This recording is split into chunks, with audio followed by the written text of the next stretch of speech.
Olá, pessoas do canal Raciocínios Espíritas. Bom, estou há um tempinho já sem fazer um vídeo, né? Esse ano ainda não produzi nenhum, mas assim que eu puder, assim que eu ajustar algumas coisas, eu volto a gravar um videozinho aí pra gente, ok? Mas vou dar uma contribuição agora, fazendo uma pergunta, né? Na verdade, um questionamento, né, para que nosso amigo Flávio responda no bloco Raciocínios Rápidos, né? Inclusive foi assim que eu comecei aqui no canal, fazendo uma pergunta para ele, né? E é uma pergunta de algo que eu realmente não sei responder. Eu não estou fazendo só para fazer um vídeo, não, nada disso não. É porque realmente é uma coisa que eu não sei responder e é uma coisa que me incomoda mais ainda, porque não é nem uma questão doutrinária, acho que é mais uma questão de comportamento espírita, né? De comportamento das pessoas no meio espírita, para ser mais específico. Se trata de quando nós estamos no centro, em qualquer atividade, nós sempre fazemos uma prece de abertura e a prece de fechamento, mas sempre é uma coisa imperativa com a gente descruzar os braços e as pernas. A gente está ali com o braço cruzado, descruza os braços, descruzem as pernas, é algo assim como se fosse imprescindível para se fazer a prece, né? Ou a meditação, seja lá o que for. Quer dizer, se você não descruzar o braço, não descruzar as pernas, a oração não vai funcionar, né? É o que às vezes eu sinto. Inclusive eu fui num centro espírita uma vez, eu não vou revelar qual, mas tinha um senhor que eu estava com o braço cruzado, inclusive porque o ar-condicionado estava muito forte, eu estava com um pouco de frio. Ele olhou para mim, apontou o dedo e fez, descruza os braços. Falei, ó, descruzei na hora, porque sei lá, fiquei com medo até dele me bater, se eu não descruzasse os braços, né? Eu sei, gente, que essa questão de descruzar os braços e as pernas implica na gente relaxar. Relaxado, tudo é melhor, concordo. Mas com relação à oração, ao passe, a se tomar um passe, né? Eu esqueci de falar, especificar o passe também. Tomar um passe, fazer uma oração.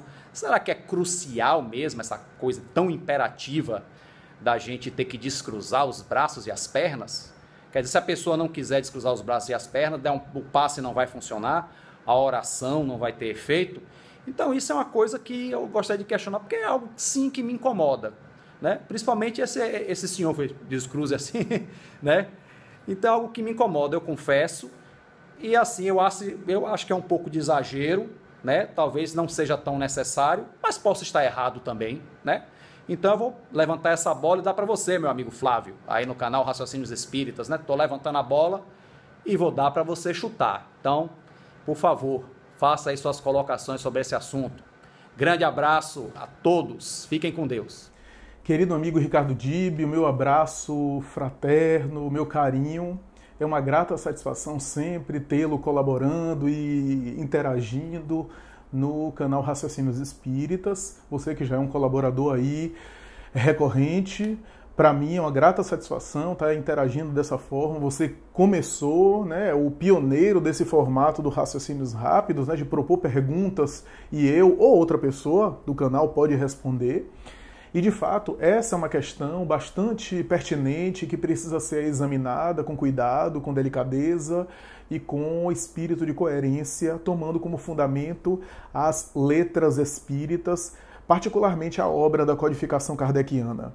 É válido a gente registrar e avaliar as práticas espíritas, notadamente aquelas que têm alguma ressonância na tradição cristã e que também tenha fundamento doutrinário. O passe, o tratamento espiritual, a fluidoterapia, todos esses mecanismos são recursos que o mundo espiritual nos oferece para o nosso bem-estar, em favor da nossa saúde, né, como um acréscimo de misericórdia e que fazem parte aí da tradição cristã, inclusive. Era Jesus quem distendia as mãos, né, e irradiava sua energia. E tomando por base essa tradição, o Espiritismo reproduz essa prática, hoje orientado pelos espíritos que transmitem orientações a esse respeito, o uso das nossas energias, como fazer para otimizar esse recurso, né, a prática da fluidoterapia, do passe, etc. Os espíritos transmitem, portanto, orientações, algumas técnicas,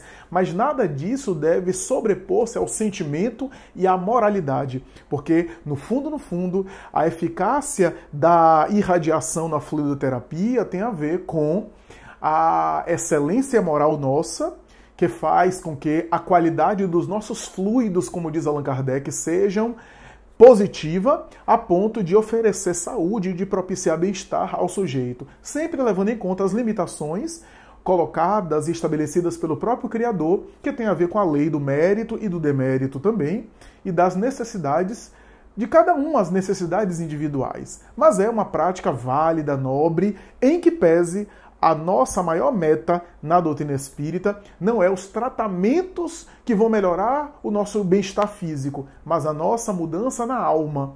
Porquanto, senão, a gente ia ficar focalizado apenas em recursos técnicos para resolver os nossos problemas físicos, sem atingir a causa que está na alma. O Espiritismo trabalha a alma humana. E é claro que na reforma moral, no aperfeiçoamento interior, a gente vai mudando de conduta e melhorando a nossa saúde. No entanto, como nós temos muitos vícios ainda e atavismos, a humanidade é protagonista de milhares de anos de práticas religiosas exteriores, do culto externo na religião. Esses hábitos estão arraigados em nós. A doutrina espírita é uma proposta que tenta reproduzir aquilo que Jesus já havia anunciado, que é o culto do coração, que é o sagrado interior, que é a espiritualidade que a gente consegue desenvolver dentro de nós, a despeito dos rituais e das liturgias externas. Mas nós, espíritos milenares, peregrinamos muitas vezes em experiências antigas de práticas exteriores e ainda trazemos esses vícios e essas práticas para a experiência atual. Em nossa forma de entender, colocar as mãos em cima das pernas, com a palma das mãos para cima ou para baixo, isso me parece que é irrelevante, pelo menos do ponto de vista doutrinário e de acordo com os autores que abordam o tema. Manuel Filomeno de Miranda, o Projeto Filomeno de Miranda, e uma obra que aborda o assunto de uma maneira muito interessante, que é Diretrizes de Segurança, que é uma coletânea de entrevistas com Divaldo Franco e Raul Teixeira, que eles abordam essas práticas. Colocar as mãos espalmadas em cima das pernas, na região das coxas, para cima, para baixo, etc. Me parece, segundo algumas pessoas defendem a ideia, e eu desconheço de onde surgiu essa ideia, de que isso facilitaria a vibração, que ajudaria na circulação dos fluidos por intermédio dos chakras, mas isso me parece ser um erro conceitual, um equívoco do ponto de vista doutrinário, porque os chakras, ou centros de força, como se queira, são áreas no corpo espiritual e não no corpo físico. E a vibração não fica congestionada se eu tiver, por exemplo, com os braços cruzados, porque a vibração não é uma circulação sanguínea como ocorre no corpo. A vibração é psíquica. Eu posso estar com as pernas colocadas de uma maneira X, com as palmas das mãos em cima das pernas, com a postura toda esperada dentro de um ritual e com a mente totalmente devassa, inquieta e perturbada e não assimilar as energias que eu recebo no passe. Não me parece ser isso. Não é a postura do corpo. Agora, é claro, como você bem colocou, Dib, é claro que algumas posturas facilitam a concentração, facilitam relaxamento, facilita a postura muscular, de evitar, por exemplo, contrações, tensões musculares e, claro, ajuda aí sim mentalmente no processo. Mesmo fechar de olhos não é obrigatório, a gente fecha os olhos para se concentrar melhor, para não se distrair com coisas externas, etc. E assim ajudar a sintonizar. Mas o importante é sintonizar. Se a pessoa consegue sintonizar de olhos abertos, que o faça.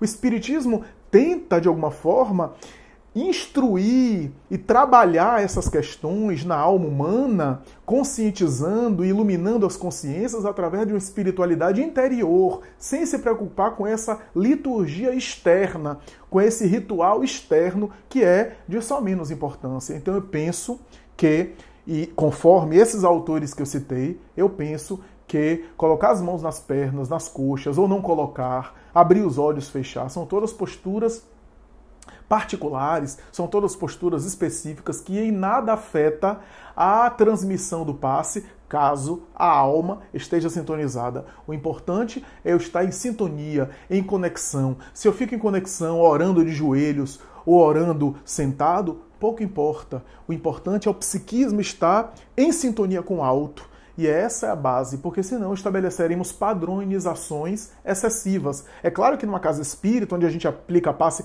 a muita gente, deve ter algum padrão para que a coisa funcione, porque é algo coletivo, né? Imagina, por exemplo, a pessoa que aplica passe durante 1 hora, com uma fila de muita gente querendo tomar passe. Então isso ia ficar impossível de dar conta, por conta de a gente ter horários, de a gente ter regras, de a gente ter alguma dinâmica. Mas isso não significa estabelecer uma regra muito rígida, né, onde todos têm que fazer um tipo de ritual, ou um tipo de ritmo, né, ou as pessoas têm que sentar sempre em determinada postura, em determinada situação. Penso que esses sejam rituais que a gente foi introduzindo e que não tem a ver com a prática espírita. A semelhança do que acontecia também há algum tempo, quando as pessoas diziam que quando tiver corrente, tem que tirar a corrente. Por exemplo, se a pessoa tem uma corrente, a pessoa tem uma joia, a pessoa tem uma bijuteria, sei lá, ela precisaria tirar tudo, argola, colar, pulseira, brinco, porque isso atrapalharia a circulação da vibração. Ora bem, a vibração é psíquica, não é o metal que vai impedir a vibração de circular. E a pessoa que tem marca-passo no coração? E a pessoa que tem uma prótese, por exemplo? Se a pessoa que tem uma prótese na perna, por exemplo, uma prótese dentária, e assim por diante. Então penso que são exageros e equívocos doutrinários, equívocos esses que, se a gente estudar um pouco mais, se a gente procurar aprofundar um pouco mais a ideia da doutrina espírita, a gente consegue superar esses vícios que todos nós carregamos na compreensão das leis que regem a vida no mundo espiritual. O meu abraço ao amigo Ricardo Dib, abraço a todos que nos assistem e até a próxima, se Deus quiser.